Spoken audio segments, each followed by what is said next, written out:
Hi everybody, I am back for the last chapter. This is chapter 8 of John Dewey Experience Education. This chapter is titled The Means and Goal of Education, and it's a very short chapter.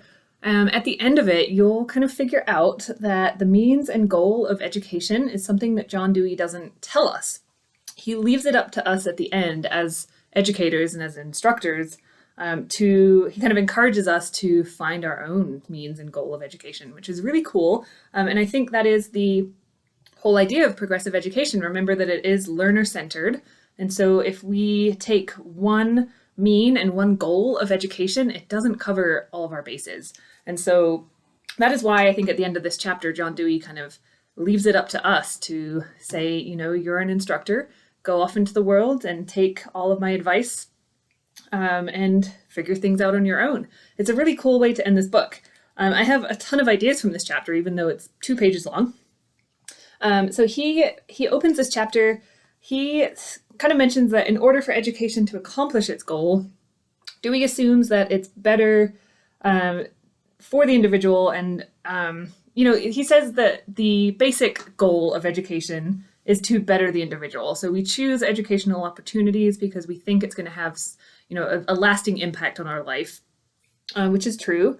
And so by extension, he's also saying that it's to improve your surroundings or your environment or society as a whole. And so he kind of assumes that education is there for bettering the individual and thus society as well.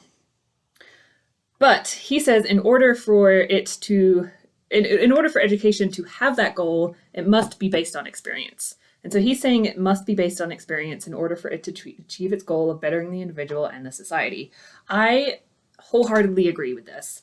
You cannot just throw kind of random facts and scientific methods at someone and expect them to really learn, especially an adult learner. A child may not really know why they're learning something. Remember, they kind of lack that context that adults come into an educational experience with. So you can't just expect knowledge alone to better someone's life. If you think of Maslow's hierarchy of needs here, knowledge alone doesn't give us all of what we need. It can't provide shelter. We need to apply knowledge in order to pay. Like I go to school and I work. I use my skills at work where they give me a paycheck every 2 weeks, and that affords me a roof over my head. Knowledge alone doesn't give me that. And so I need to be able to apply what I'm learning, basically. On page 89, he says something really interesting about conservatives and radicals and how we kind of butt heads and we're profoundly discontented, is what he says, about the present education system. Remember that he's writing in 1938, and so I just wanted to put this out there that what was considered radical in 1938 may be considered the norm and a totally bipartisan issue, or nonpartisan issue, I should say, today. For example, it wasn't until 1971 that the US Supreme Court banned employers from discriminating against women with preschool-age children. 1971. In 1994, this is not that long ago, 1994, gender equity became a kind of core teacher training in the US.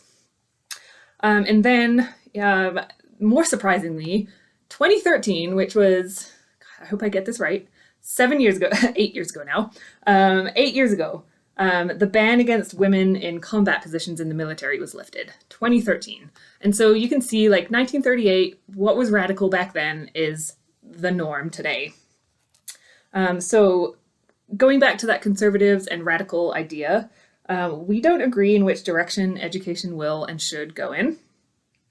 Should it lean, remember in the last video I talked about the spectrum. Should we lean on the past, and should education be there to transmit cultural heritage, which was his word? Should it just transmit past experience, or should it just use the present and look to the future? This is maybe the only spot where I very much disagree with Dewey and what he's saying. The notion, again, of what is radical and conservative back in 1938 may be very different now. However, I don't agree that you have to go in one of the two directions. It doesn't have to completely lean on the past, and it doesn't have to totally look to the future and use your present ideas to better the future. I believe there is going to be like a nice, comfortable spot in the middle. that we can lean on the past to improve the future. And I think that is kind of maybe what he's trying to say, and I hope so, but that I had a hard time kind of agreeing with the way that he wrote it in the book. He does give us a good warning on the top of page 90. He says, if you are an instructor using experimental methods, you will not be effective if you're not prepared to take the advice given in the earlier chapters. He doesn't say that word for word. This is me paraphrasing Dewey. You will not be effective if you're not prepared to take the advice. So again, the only way experiential learning can be effective is if the instructor really puts those principles into practice from the earlier chapters. Remember that improvisation is never okay when you're teaching. It can be if you run out of time at the end of a class and you just need like an activity to fill the time. In experiential learning, that's not so much an issue. That's not really what improvisation, that's not the improvisation that he's talking about. That kind of improvisation is sometimes okay. But improvising your curriculum based on experience that you don't know, you have to find out what it is, find that continuity, find that interaction for each of your students. If you don't do that, then you're going to fail as an experiential educator.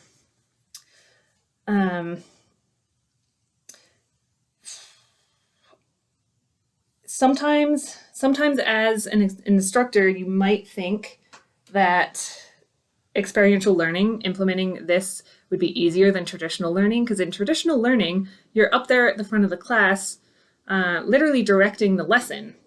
You might think that there's less effort involved in experiential learning, and that is such a fallacy. That is not true. There's probably more effort involved in coming up with an experiential curriculum than leaning on an old traditional curriculum that's already kind of predefined. I'm not saying that public school teachers have an easy job. That's not true. They just have their curriculum predefined, so they know what they're teaching, they know what their subject matter is, and they know they are trained in best practices on how to teach that material. And John Dewey kind of ends this book by saying that this entire book was not about old versus new. It's not about progressive versus traditional. He even says himself that we can take the best elements of both.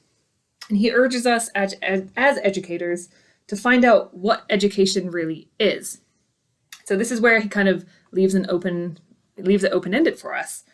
He urges us as educators to find out what education is per our individual students, I wrote down, and to turn their learning experience into something of real substance. That is all John Dewey's book. I can't believe I got to the end. That's really exciting. I'm going to be posting another kind of summary of my final reflection. So I did lean a lot on Cisco's R's to write my final reflection. That'll be posted sometime tomorrow. All right, thanks again.